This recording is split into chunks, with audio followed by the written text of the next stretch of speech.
पकड़ो इसको, पकड़ो इसको। जनता अपनी सुरक्षा का इंतजाम खुद करने को मजबूर है और इतनी डरी हुई है कि किसी निर्दोष इंसान की जान लेने से भी नहीं चूक रही। इस दहशत ने इस मौत के सौदागर को एक नया नाम दिया है। मेरे करियर में ये पहली बार था कि हम अपने ही डिपार्टमेंट के अपने ही साथी की इन्वेस्टिगेशन का सच पता कर रहे थे।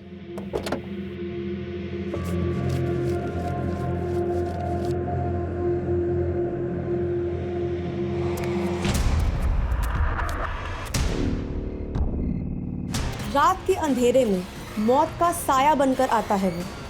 एक नहीं बल्कि 5 मासूम लोगों की निर्मम हत्या कर चुका है। ये किधर है? पकड़ो इसको, पकड़ो, पकड़ो, पकड़ो इसको, पकड़ो इसको। जनता अपनी सुरक्षा का इंतजाम खुद करने को मजबूर है और इतनी डरी हुई है कि किसी निर्दोष इंसान की जान लेने से भी नहीं चूक रही। इस दहशत ने इस मौत के सौदागर को एक नया नाम दिया है, रिपर।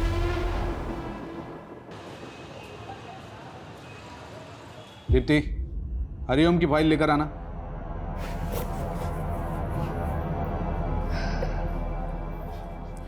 सर, मैंने ये केस पढ़ा है, क्लाइंट से बात भी की है। ये उतना बड़ा केस नहीं है, छोटा मोटा फ्रॉड का केस है। अच्छा। सर, मैं आपके अंडर 2 साल से बहुत कुछ सीख रही हूँ। अगर आपको ठीक लगे तो क्या मैं ये केस देख सकती हूँ, हैंडल कर सकती हूँ? मैंने दीनानाथ की नहीं, हरिओम की फाइल मंगाई थी। जाओ, सही फाइल लेकर आओ। Sorry sir. 2 साल में केस के फाइल के बारे में पता नहीं और केस चाहिए इन्हें।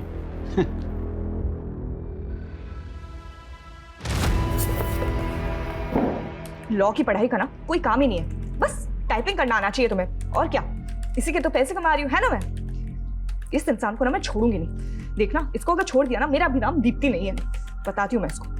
अरे दीप्ति बेटा, इतना गुस्सा लैपटॉप पे? गुस्सा ना पापा मैं अपने सीनियर्स पे निकालूंगी।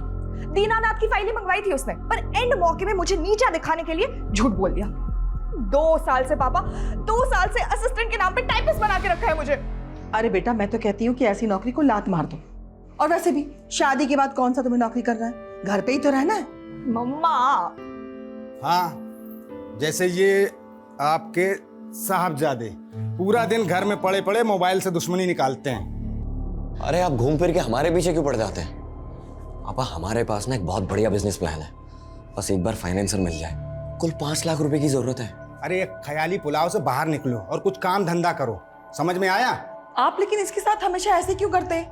हाँ, जब देखो इसके पीछे पड़ जाते हैं। अरे बेटा, छोड़ना क्यों? कहीं और जाओगी तो फिर से शुरुआत करनी पड़ेगी, हैं?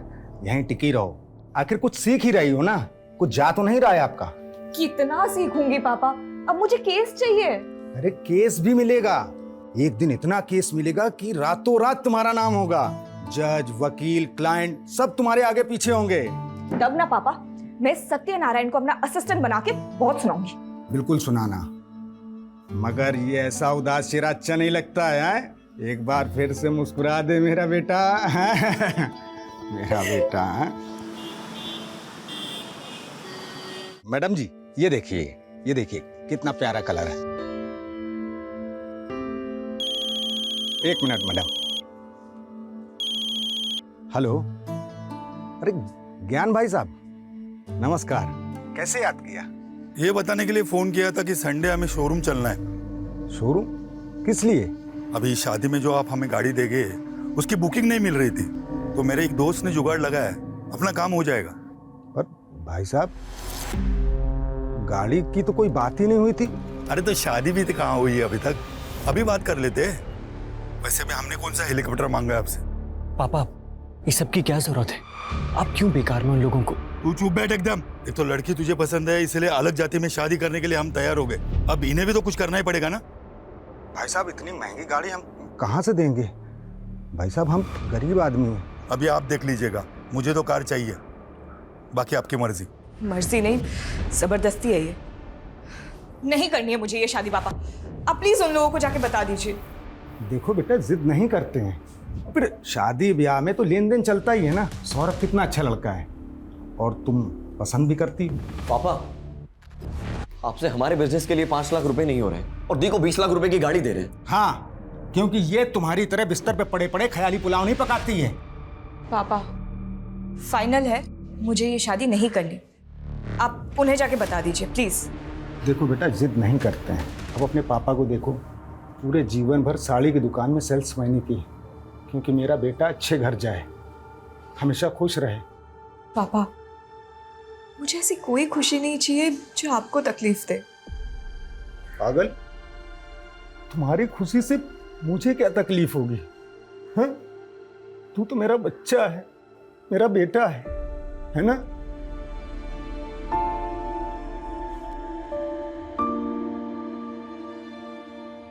डॉक्टर 6 साल हो गए हमारी शादी को और 1 साल से तो आपके चक्कर काट रहे, फिर भी बच्चा नहीं हुआ।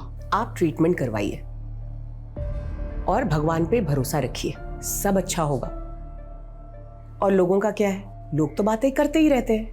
बाहर वाले क्या, अब तो रिश्तेदार भी हमें ताना मारने लग गए। सब बोलते हैं कि सबको बच्चे हो रहे हैं, बस हमारा ही बच्चा नहीं हो रहा। हम जब मर जाएंगे तो हमारी चिता को आग लगाने वाला भी कोई नहीं होगा।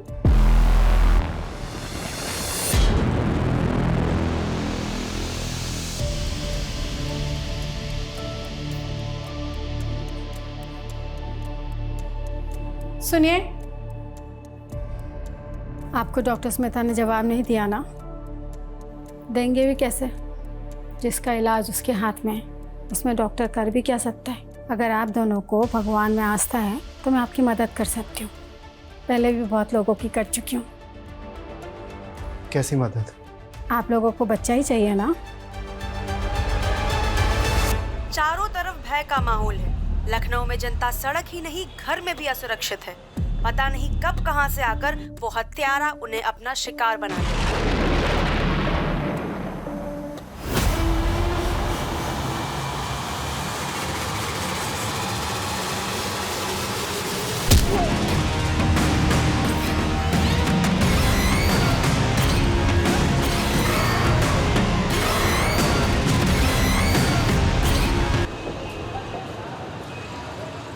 सर, मेरे पापा कल दोपहर 2 बजे घर से निकले थे और अभी तक नहीं लौटे। उनका फ़ोन भी स्विच ऑफ है। हमने हमारे रिश्तेदारों से, उनके दोस्तों से, वो जहाँ काम करते हैं वहाँ भी हर जगह पता किया, पर वो कहीं नहीं मिले। मुझे उनके लिए बहुत डर लग रहा है सर। अभी तो 24 घंटे हुए नहीं है। आप एक काम कीजिए, 24 घंटे के बाद आइए। सर, मेरा नाम एडवोकेट दीप्ति वर्मा है। अगर आपके इस 24 घंटे की टाइमलाइन के चलते मेरे पापा को कुछ हुआ ना, तो याद रखिए आपको इसका जवाब कोर्ट में देना होगा। देखिए, 24 घंटे के पहले मिसिंग कंप्लेंट लेना बनता तो नहीं है, लेकिन फिर भी मैं लिख लेता हूँ।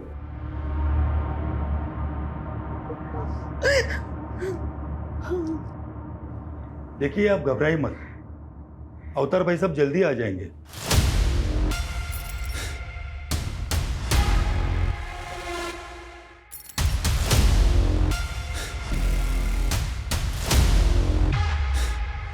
ये सब ना आपकी वजह से ही हुआ है।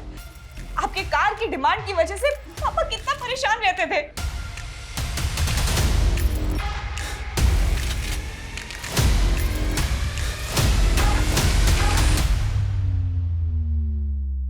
इस लड़के से शादी करना चाहता था, इसे बोलने की तमीज भी नहीं है। चल भाई साहब। अंकल, आप ठीक तो है ना? आप ठीक तो है? क्या हुआ? स्टॉप। तलाशी लो, पूरे घर की तलाशी लो। तलाशी नहीं है। हाँ? और पापा को क्या हुआ है? मैडम, रुक जाइए आप, शांति रखिए, आप सबको पता चल जाएगा।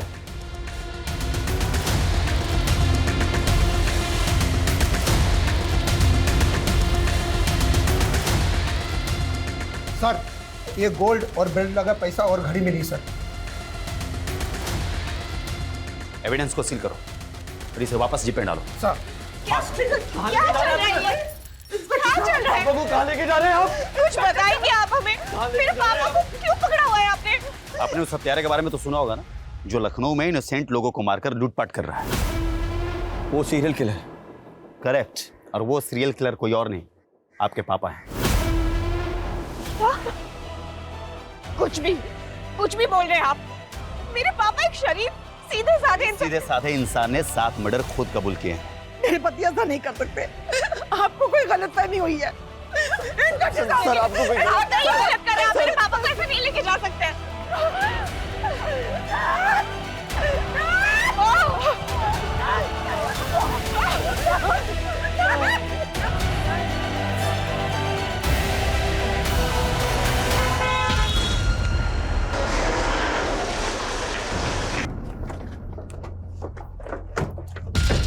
ध्यान से देखिए, ये है वो दरिंदा जिसने 7 मासूम लोगों की हत्या की है। अब कुछ कहना चाहिए इन मर्डर्स के मामले में?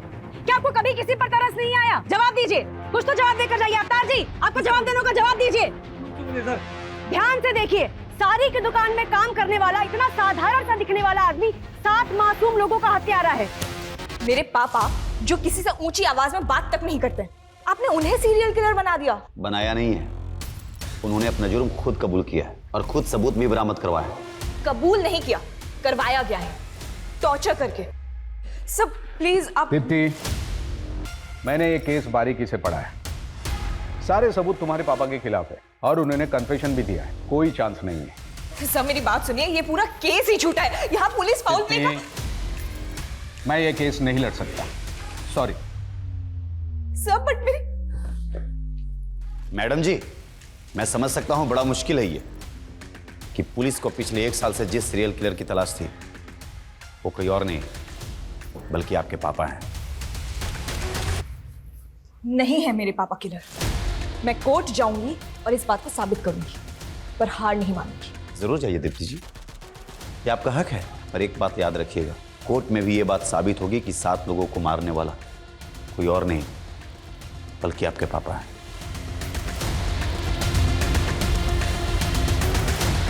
दीप्ति जी, क्या आपको कभी एहसास हुआ कि आपके पापा एक सीरियल किलर हैं जिन्होंने इतने लोगों की हत्या करी है? क्या आपको कभी उनसे डर लगा? दीप्ति जी, उन्होंने खुद अपना जुर्म कबूल किया है। कोई बड़ा वकील उनका केस नहीं लेगा। क्या करने वाली है? क्या सोचा है आपने? क्या होगा आपका अगला मूव?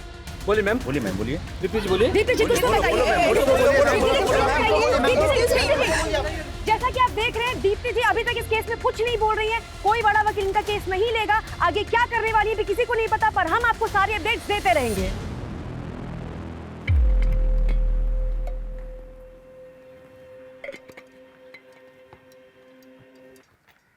योर ऑनर, पुलिस ने मेरे पिता अवतार वर्मा को 8 अगस्त 2022 को किडनैप किया, टॉर्चर किया और जबरदस्ती उनसे वो जुर्म कबूल करवाए जो उन्होंने किए ही नहीं थे।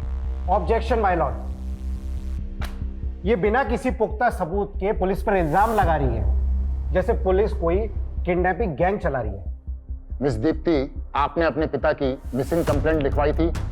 ये है मेरे पिता की मिसिंग कंप्लेंट की कॉपी जो हमने लिखवाई थी। बावजूद इसके पुलिस ने हमें 2 दिन तक कुछ इन्फॉर्म नहीं किया। कैसे इन्फॉर्म करता योर ऑनर? अक्यूज ने 2 दिन तक मुंह ही नहीं खोला। कौन है, कहां रहता है, क्या करता है? 2 दिन तक वो मेरे पिता से उनका नाम, पता, ये सब जानने के लिए उन्हें टॉर्चर करते रहे। जब पुलिस मेरे पिता को घर पे लेके आई थी तो उनकी क्या हालत थी? वो अपने पैरों पे चल भी नहीं पा रहे थे। कौन है आपका गवाह? माय लॉर्ड, मैं कोर्ट को उनकी लिस्ट दूंगी, पेशी करवाऊंगी उनकी। दीप्ति जी, कोर्ट में मनगढ़ंत कहानियां नहीं, सबूत चलते हैं जो अवतार वर्मा के खिलाफ पुलिस के पास और जो कोर्ट में पेश किए गए हैं। कौन से सबूत? वो गोल्ड क्यूब, घड़ी, पैसे जिसमें खून लगा हुआ था, जो खुद पुलिस ने हमारे घर पे प्लांट किया है, क्योंकि ऑनेस्टली ना उनके पास फोरेंसिक टीम थी और ना ही सर्च वारंट। सर, वारंट और फोरेंसिक रिपोर्ट के लिए हमने बोला था, लेकिन उसमें लेट होने वाला था। हमें एविडेंस को सिक्योर करने थे और डर था कि एविडेंस के साथ छेड़छाड़ की जा सकती है। अच्छा, इसीलिए उनको पूरे परिवार को हॉल में बंधक बनाना पड़ा और पुलिस खुद बेडरूम में जाके सबूत लेके भी आ गई। एविडेंस कलेक्शन की कोई रिकॉर्डिंग नहीं की गई। सर, रिकॉर्डिंग भी की है और कोर्ट में सबमिट भी किया है। I object your honour. यहाँ जिस रिकॉर्डिंग की बात हो रही है वो पुलिस ने खुद की है, किसी ऑथराइज्ड वीडियोग्राफर के थ्रू नहीं हुई है। वाह दीप्ति जी वाह, कभी आप कहती है कि रिकॉर्डिंग हुई नहीं है, फिर आप कहती है कि पुलिस ने रिकॉर्डिंग कर ली है, ऑथराइज्ड वीडियोग्राफर ने रिकॉर्डिंग नहीं की। आपका ऑब्जेक्शन किस बात पे है? वीडियो की क्वालिटी पे? क्या अच्छा नहीं दिख रहा है?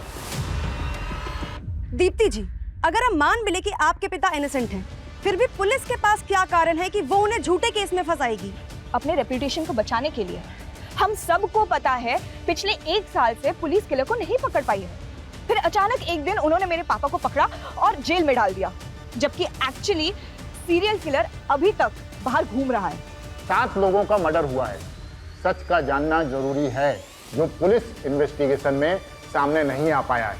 ये कोर्ट ऑर्डर देती है कि इस केस की जांच क्राइम ब्रांच से करवाई जाए, ताकि सच जनता के सामने आ सके। Court dismissed. पुलिस की साख जो पहले से दांव पर थी, कोर्ट के फैसले से उसे बड़ा झटका लगा है। सीरियल किलर केस जांच में गड़बड़ी के आरोप के बाद केस क्राइम ब्रांच को सौंप दिया गया है, इस उम्मीद के साथ कि सच सामने आएगा। जो किलर पिछले 1 साल से पूरे शहर के लिए खौफ बना हुआ था, पुलिस की नींद उड़ाई हुई थी, किशन और अनीता के मर्डर के 2 घंटे बाद ही इतनी आसानी से उसको अरेस्ट कर लिया तुमने। कैसे? आसानी से नहीं सर, पिछले 1 साल से दिन रात एक कर रखा था हमने। फिर उस दिन जब मुझे डबल मर्डर की खबर मिली, मैं फौरन क्राइम सीन के लिए निकला। रास्ते में मुझे अवतार दिखाई दिया, बहुत ही अजीब बिहेव कर रहा था वो। गाड़ी रोक, गाड़ी रोक, गाड़ी रोक।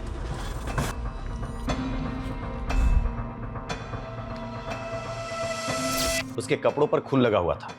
हम उसे पूछताछ के लिए पुलिस स्टेशन ले गए, जहां उसने कबूल किया कि मर्डर्स उसने ही किए, और उसने मुझे यह भी बताया कि मर्डर वेपन कहां छुपाए हुए हैं।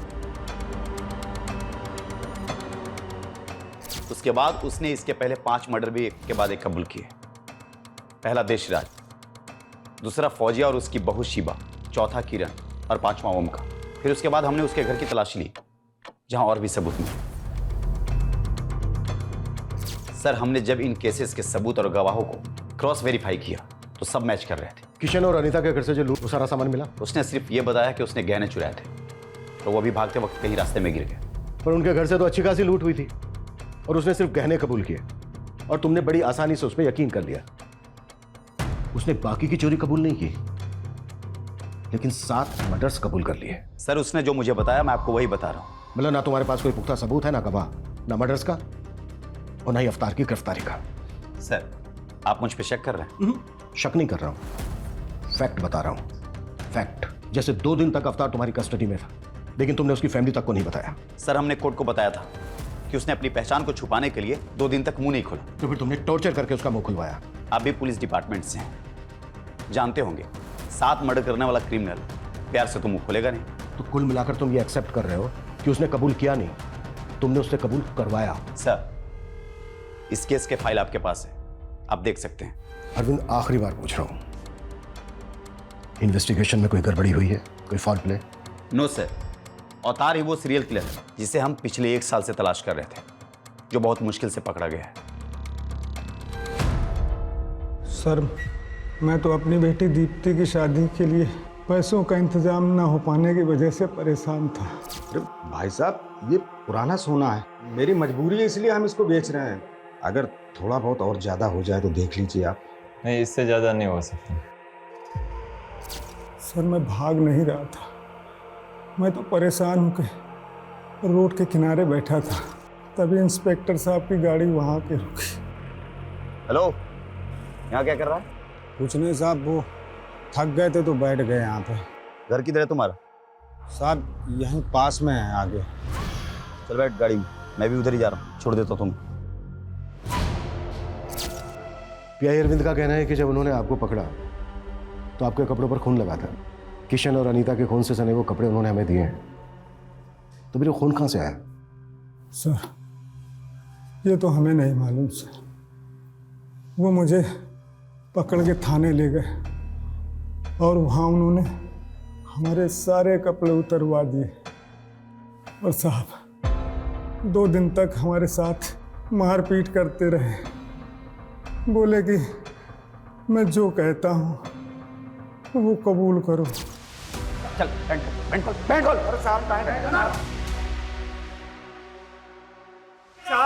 अगर मैं कबूल नहीं करता तो सच में वो मुझे जान से मार देते साहब। किशन और अनीता के मर्डर के अलावा आपने 5 और मर्डर कन्फेस किए।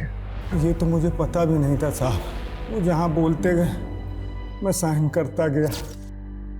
मुझे नहीं पता था कि वो मुझे सीरियल किलर बना देंगे साहब। और फिर वहाँ से वो मुझे मेरे घर ले गए, अंदर से वो घड़ी, सोना और रुपए निकाल के लाए, और साहब मुझे झूठे केस में फंसा दिया। लेकिन वैसे क्यों फंसाएंगे? उनकी कोई दुश्मनी है आपके साथ? साहब, मेरी किसी से दुश्मनी क्यों होगी? मैं तो एक साड़ी की दुकान में मामूली सा सेल्समैन हूँ। मैंने जीवन में कभी चूहे नहीं मारे, और मैं 7 खून क्यों करूँगा साहब? मैं क्यों करूँगा 7 खून? मेरी वजह से मेरी बेटी की शादी टूट गई साहब। इससे ज्यादा बुरा क्या होगा साहब? इससे ज्यादा मेरे लिए और क्या बुरा होगा? घबराइए मत। अगर आप सचमुच निर्दोष हैं, कुछ नहीं होगा आपके साथ। हम बारीकी से जांच करेंगे। एक तरफ तुम कह रही हो कि तुमने ठीक से कुछ देखा नहीं, अंधेरा था, ऐसा था, वैसा था। इसके बावजूद तुमने पुलिस को बयान दे दिया कि तुमने अवतार को किरण का मर्डर करके उसके घर से भागते हुए देखा। क्यों? सर, मैंने उसे मर्डर करते हुए नहीं देखा था, मैंने बस किसी को भागते हुए देखा था। और ये बात मैंने जब किरण का मर्डर हुआ तो पुलिस को बताई थी। उन्होंने मुझे एक फ़ोटो दिखाई और बताया कि तुमने जिस आदमी को देखा वो यही था। मुझे लगा अच्छा है पकड़ा गया। तुमने अपने भाई के किलर को देखा था? जी सर। ये वो हो सकता है सर, क्योंकि उस दिन मैं दुकान बंद कर रहा था और भैया गलियों में आगे निकल गए थे, और जैसे मैंने उनकी चीखें सुनी, पीछे मुड़ के देखा तो एक आदमी भागता हुआ जा रहा था। भैया भैया क्या हुआ भैया?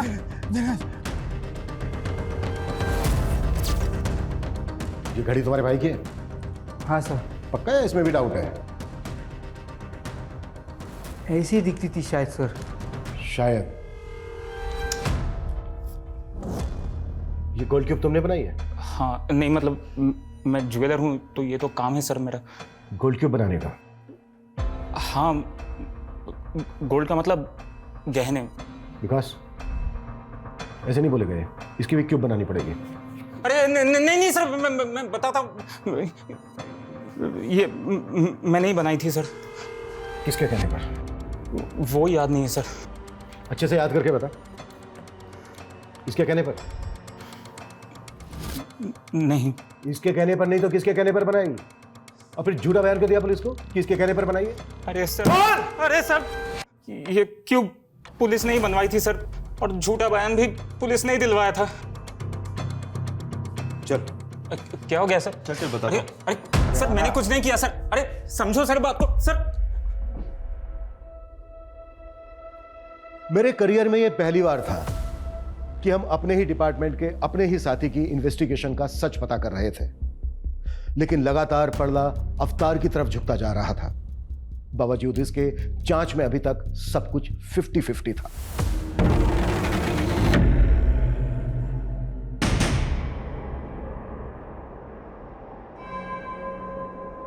किशन, अनीता के मर्डर केस की इंफॉर्मेशन तुम्हें किसने दी? ऑफिशियल या फिर कोई पर्सनल सोर्स था? उससे क्या फर्क पड़ता है सर? बताता हूं।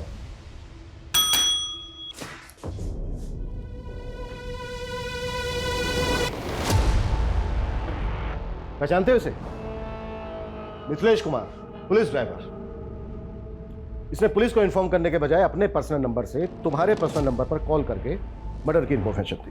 मिथिलेश कुमार उर्फ तुम्हारा ड्राइवर, मिथिलेश कुमार उर्फ विक्टिम अनीता का मुंह बोला भाई।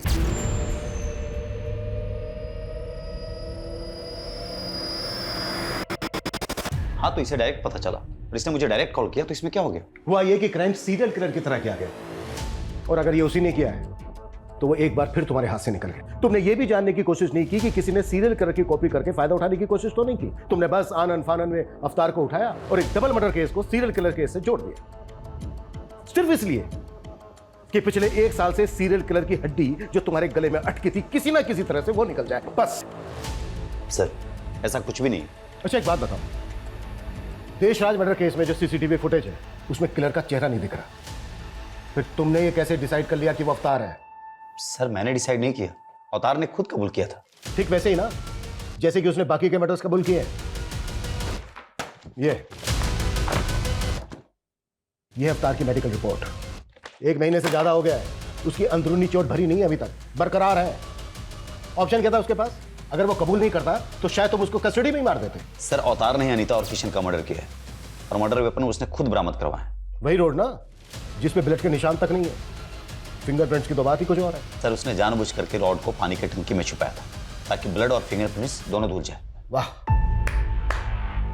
किलर तो बहुत स्मार्ट है और सेम टाइम पर बेवकूफ भी, क्योंकि उसने चोरी के गहने बेचने के बजाय उनकी गोल्ड क्यूब बनवाकर अपने घर में रख लिया। किरण मर्डर केस की विटनेस माला उसने तुम्हें नहीं बताया, बल्कि तुमने उसे बताया कि उसने जिस भागते हुए आदमी को देखा था वो अवतार है। ठीक वैसे ही जैसे ओम के भाई दिनेश को तुमने बताया कि उसने भी जिस भागते हुए आदमी को देखा था वो अवतार है। इन दोनों ने तो अवतार को पहचाना भी नहीं। मर्डर के वक्त जो उन्होंने स्टेटमेंट दी थी उसमें भागते हुए आदमी को अवतार के साथ रिप्लेस करके उसे बयान की शक्ल देकर उनके स्टेटमेंट पर साइन ले लिए। दिनेश ने अपने भाई की घड़ी तक को नहीं पहचाना है। सर पता नहीं अब ये दिनों झूठ क्यों बोल रहे हैं। झूठ वो लोग नहीं बोल रहे हैं जो तुम बोल रहे हो। जिस ज्वेलर से तुमने गोल्ड क्यूब बनवाई है ना, उसने बयान दिया है कि अवतार ने गोल्ड क्यूब नहीं बनवाई है बल्कि पुलिस ने बनवाई है, और पुलिस ने उसे झूठा बयान लिखवाया है। ठीक है, मैं मानता हूं कि इस सीरियल किलर केस में मैंने उसे गलत तरीके से फ्रेम किया ताकि ये सीरियल किलर केस का सरदर्द हमेशा के लिए खत्म हो जाए। और ये सच है सर कि अनीता और किशन का मर्डर अवतार ने किया। बस कर अरविंद, बस कर, कुछ तो शर्म कर यार। एक डबल मर्डर केस को सीरियल किलर मर्डर केस के साथ जोड़कर तुमने ना सिर्फ इस केस को खुला छोड़ दिया है, बल्कि उस सीरियल किलर को भी मैसेज दे दिया है कि तू आजाद है, जो चाहे करना चाहे कर, हम तुझे ढूंढ ही नहीं रहे, हम तो ऑलरेडी किसी को बलि का बकरा बना चुके हैं। जा सकते हो तुम, सस्पेंशन लेटर बहुत जल्द तुम्हें मिल जाएगा। सर मैं सच बोल रहा हूं, अवतार ने अनीता और किशन का मर्डर किया। Please go. Okay sir. Sir अगर अवतार ने किशन और अनीता का मर्डर नहीं किया तो फिर किसने मारा होगा उन लोगों को? रिपर ने? शायद सीरियल किलर नहीं किया हो। क्या ये भी हो सकता है कि किसी ने बहती गंगा में हाथ धो लिया हो? मे बी वो अवतार भी हो सकता है। विकास, ये पहले के 5 मर्डर काफी पहले हुए हैं और ये दोनों मर्डर्स अभी अभी हुए हैं। हो सकता है क्राइम सीन से हमें कुछ मिल जाए। हमें इस केस पर आज से ही, बल्कि अभी से लगना होगा। केस से रिलेटेड जो भी मटेरियल है उसकी अच्छे से जांच करनी होगी और जरा पता करो कि अवतार का अनीता और किशन के साथ कोई कनेक्शन है क्या। Okay sir.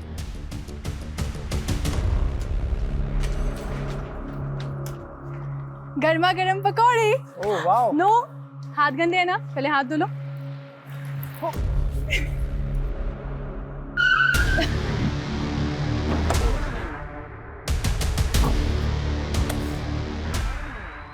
ये तो किशन और अनीता का घर है, तुम लोग क्या कर रहे हो यहाँ पे? उनका घर था, अब ये हमारा घर है और हमसे ही पूछ रहे हैं हमारे घर में कि हम कौन है। आप लोग कौन है? Police, crime branch. सर मैं शुभम मिश्रा हूँ और ये मेरी बीवी माधुरी, और मैं किशन का छोटा सगा भाई हूँ। भाई हो तो तुम्हारा अपना भी तो घर होगा, यहाँ क्या कर रहे हो? सर हम रेंट पर रहते थे, तो भैया भाभी के मर्डर के बाद ये घर खाली हो गया, और वैसे भी कुछ टाइम पहले तक हम यहीं रहते थे। तो फिर यहाँ से खाली करके गए क्यों? खाली किया नहीं था, करवाया था। जब तक वो लोग दुबई में थे तब तक हमसे रखवाली करवाई इस घर की, और जैसे ही वापस आ गए लात मार के निकाल दिया हमें। और वैसे भी सर अब तो ये घर खंडहर ही होता ना, उससे बेहतर है ना कि हम लोग यहाँ रह रहे हैं, कम से कम घर की देखभाल हो जा रही है। वो दुबई से आए क्यों वापस? सर वो आना ही था ना, अब दीदी के खर्चे इतने ज्यादा थे, कमाई इतनी कम थी, तो आना तो पड़ेगा ना। तुम काम क्या करते हो? मैं काम ढूंढ रहा हूँ सर। घर देखना है, दिखाओ। चलिए चलो।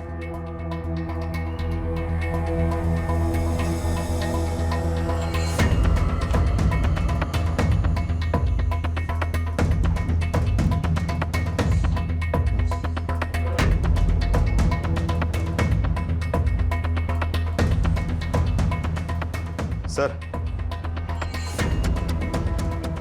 किशन की लाश मिली थी यहाँ पर और अनीता की यहाँ पर। सर फ्लोर पे ब्लड ट्रेल को देख के लग रहा है कि यहाँ से अनीता की बॉडी को घसीट के ले जाकर वहां पे रखा गया। सर पूरा घर बिखरा पड़ा था, लगता है ये मर्डर्स लूट के इरादे से किया गया।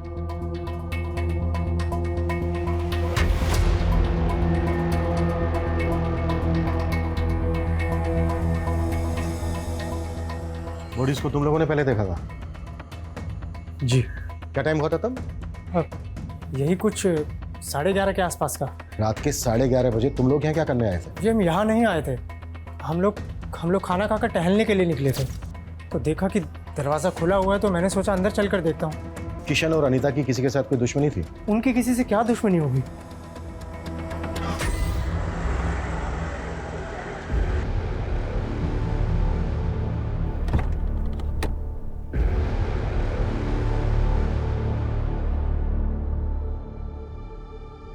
सर, अवतार जी कैसा महसूस कर रहे हैं आप घर वापस आकर? घर आकर और परिवार के लोगों से मिलकर बहुत अच्छा लग रहा है। सब आपके खिलाफ थे पर आपकी बेटी ने आप पर भरोसा दिखाया। कुछ कहना चाहेंगे दीप्ति जी के बारे में? मैंने तो उम्मीद ही छोड़ दी थी, लेकिन मेरी बेटी दीप्ति ने मुझे बचा लिया, वरना मैं तो जेल में पड़े पड़े मर ही जाता। दीप्ति जी,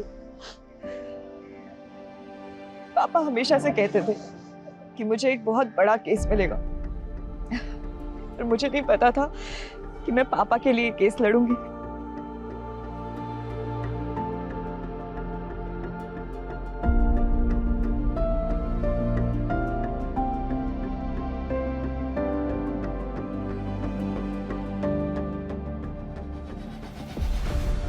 चुप हो जा बेटा, सारी जिंदगी तेरे पापा ने तेरे लिए संघर्ष किया, लेकिन आज तूने उनका कर्ज चुका दिया बेटा। नहीं माँ, मैं मर भी जाऊं ना तो पापा का कर्ज कभी नहीं चुका सकते। Welcome back. और कैसा है मेरा बेटा? बिल्कुल ठीक।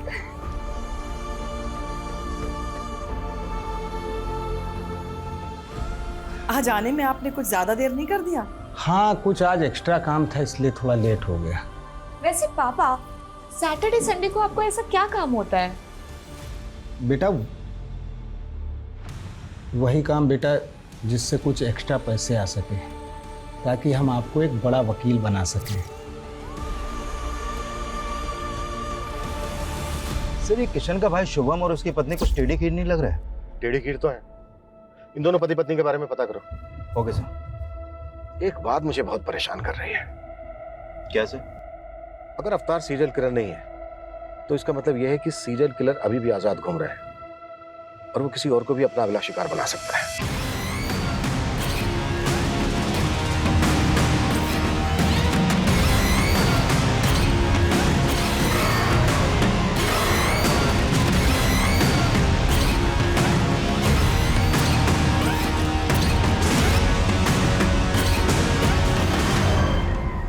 सर, शुभम के बारे में इंक्वायरी करते वक्त पता चला कि जब वो पहले किशन के घर पे रहता था तो उसका आए दिन किसी से बहुत झगड़ा होता था।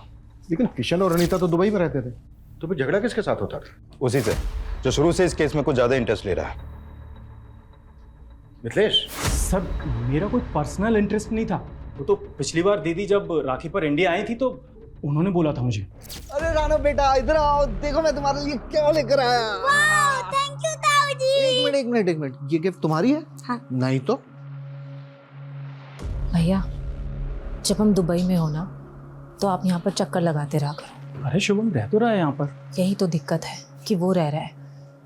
मुझे तो डर लग रहा है कि हमारे जाने के बाद वो इस घर पे कब्जा कर लेगा। अनीता के फ्रिज में चिकन था, ये पता है तुम्हें? हाँ सर, वो मेरे सामने ही सीज किया था उन्होंने। फॉरेंसिक की रिपोर्ट में आया है कि उस चिकन में जहर मिला था, चूहे मारने की दवाई। और तुम और अरविंद तो अवतार को सीरियल किलर बनाने पर तुले हुए थे। आई एम श्योर वो रिपोर्ट किसने देखी तक नहीं होगी। लेकिन सर, वो चिकन तो दीदी जीजाजी ने नहीं खाया था। ये तुम्हें कैसे पता? क्योंकि उसी रात दीदी ने मुझे फोन कर चिकन खाने के लिए बुलाया था। व्हाट? अनीता तुम्हें जहर देकर मारना चाहती थी? हो सकता है सर दीदी को पता ही ना हो कि चिकन में जहर है, क्योंकि वो चिकन दीदी ने नहीं बनाया था। फिर देकर गया था। कौन देकर गया था? सर, आप किसकी बात सुन रहे हैं? मुझे तो लगता है कि इसी ने मेरे भैया और भाभी को मारा है और अब मुझे जेल भिजवाकर इस घर पर कब्जा करना चाहता है। मतलब? दीदी इतनी परेशान हो तो मेरे बच्चे को गोद ले लो। सर ऐसा तो मैंने दीदी का दिल रखने के लिए कहा था। ऐसे कोई किसी को अपना बच्चा देता है क्या? आप इससे पूछिए ना, ये जहरीला चिकन क्यों लेकर आया था? सर, वो चिकन हमने भी खाया था, लेकिन हम तो नहीं मरे ना। वो तो मुझे माधुरी ने बोला था कि जाकर भैया भाभी को दे दो। मेरी मत मारी गई थी जो मैं उन्हें देने के लिए चला गया। तो ये सारी की सारी प्लानिंग तुम्हारी थी। सही मैंने अपने बच्चे के लिए किया था। मुझे लगा था कि उनके ना तो बच्चे हैं और ना होंगे, और कल को ये घर मेरे बेटे को मिल जाएगा। लेकिन फिर वो अपने बच्चे के लिए इलाज करवाना शुरू कर दिया वो लोग ने। माधुरी, माधुरी तुमने क्या किया? बंद करो ये ड्रामा, लेके चलो दोनों को, वहां खबर लेते हैं इनकी। सर आप मेरी बात तो सुनिए। और तो ये मत सोचना कि तू बच गया है। सीरियल किलर की एक एक डिटेल बता दी तुझे। किशन और अनीता का मर्डर बिल्कुल वैसा ही हुआ है। मैंने ऐसा कुछ भी नहीं किया सर। अगर किया है तो सोच ले, नौकरी तो जाएगी जाएगी, अंदर भी जाएगा, वो भी लंबा। सर अगर वाकई में अनीता और किशन के डबल मर्डर्स में इनका हाथ हुआ तो हमारी मुश्किलें और भी बढ़ने वाली हैं, क्योंकि वो सीरियल किलर यानी कि रिपर अभी भी खुलेआम घूम रहा है।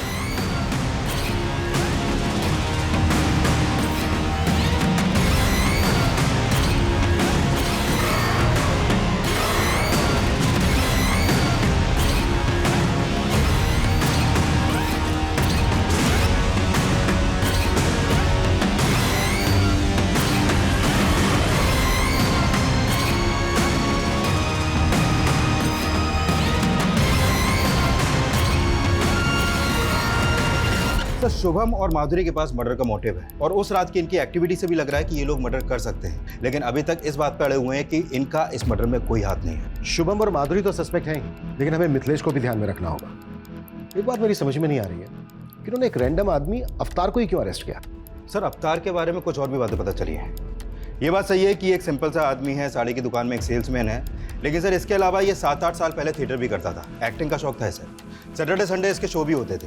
लेकिन सर ये एक्टिंग में कुछ खास अच्छा नहीं था, इसलिए एक्स्ट्रा अर्निंग के लिए मेकअप आर्टिस्ट बन गया। इसके थिएटर के दोस्तों का कहना है कि मेकअप बहुत अच्छा करता था, कोई भी गेटअप ले सकता था, अलग अलग भेष बदलने में माहिर था ये।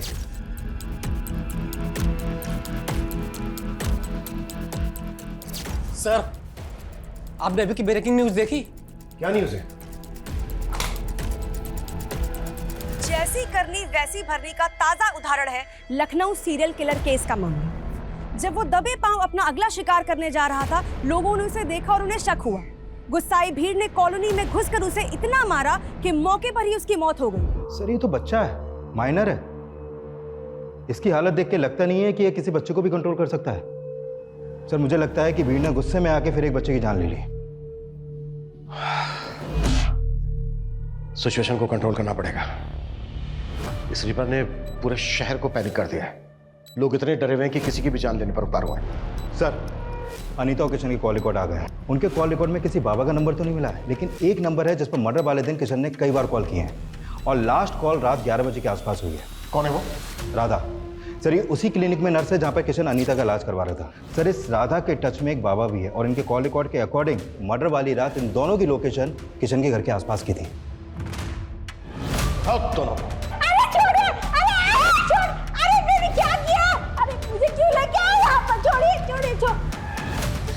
सर मुझे यहाँ क्यों लेके आए? मैंने क्या किया है? सब पता चल जाएगा।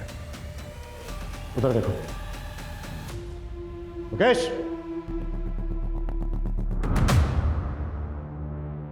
गुड, काफी समझदार हो दोनों। अब डायरेक्टली पूछ रहा हूं, मार खा के बोलोगे या फिर बिना मार खाए? बोलो।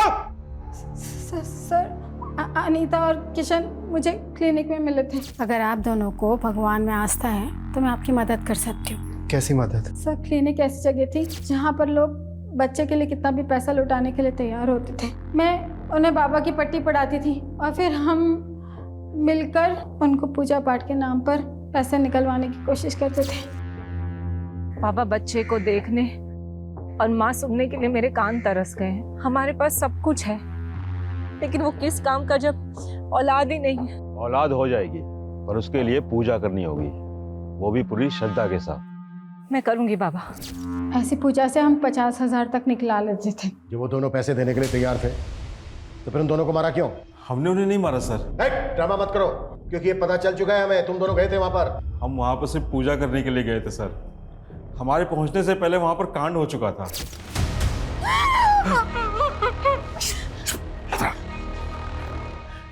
पागल हो, जो होना था वो तो हो चुका है। हम खाली हाथ क्यों जाएं?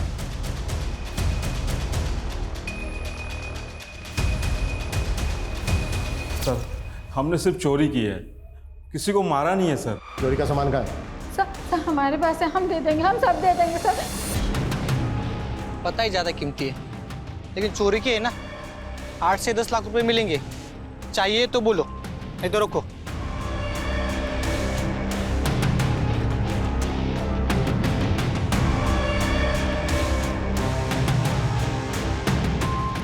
सर, खबरी ने टिप दिया, अनीता की सोने की चूड़ियां चोर बाजार में बेची गई हैं। बेचने और खरीदने वाले की कोई इन्फॉर्मेशन? खरीदने वाले की है, बेचने वाले की वो बताए। सर सर राधा और बाबा ने जो सामान चोरी किया था, वो सामान भी साड़ी भी मिली है, जो ठीक उसी दिन खरीदी गई थी जिस दिन अनीता और किशन का मर्डर हुआ था। इसमें सर स्लिप है, उसमें डेट भी पड़ी हुई है।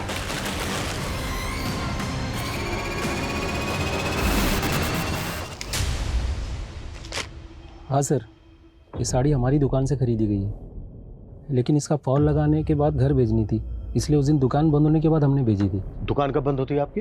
दुकान 9 बजे बंद हो जाती है साहब, लेकिन सब समेटते समेटते 10 बज जाते हैं। इस साड़ी को देने कौन गया था?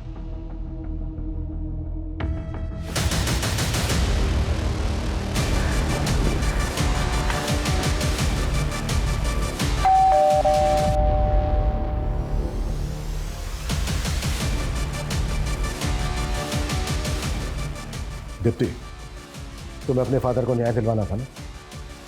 मिल जाएगा। मतलब? मतलब ये खुद बताएंगे।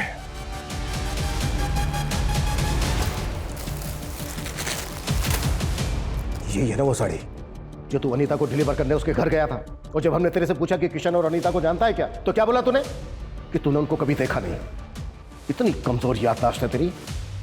देखिए, आप मुझे फंसा रहे हैं। मैं मीडिया में जाके बोलूंगा कि आप लोग मुझे जबरदस्ती। अभी बाहर मीडिया से जाकर मैंने बोल दिया ना कि ये सारी की सारी प्लानिंग तेरी बेटी की थी। तो जितना टाइम लगा है ना उसे अपना नाम बनाने में, उससे कहीं कम टाइम लगेगा उसका नाम खत्म होने में। अब बोल, अकेले जेल जाएगा या फिर अपनी बेटी के साथ? दीप्ति, दीप्ति मेरी बेटी मेरी जान है। उसके लिए एक बड़े घर का रिश्ता आया, तो मुझे लगा कि मेरी बेटी बड़े घर जाएगी तो जीवन भर खुश रहेगी, पर उन्होंने शादी में 20 लाख की कार मांग दी। मैं बहुत परेशान था, कुछ समझ में नहीं आ रहा था। फिर सेठ जी ने ये साड़ी डिलीवर करने के लिए दी, और मैं सोचते सोचते कब वहाँ पहुँच गया। मैडम जी, ये आपकी साड़ी एक बार ठीक से चेक कर लीजिए। तभी मेरी नज़र उन गहनों में पड़ी। उसके गहने मेरे दिमाग में घूमते रहे कि अगर ये गहने मुझे मिल जाएंगे, मेरी बेटी की शादी अच्छी से धूमधाम से हो जाएगी।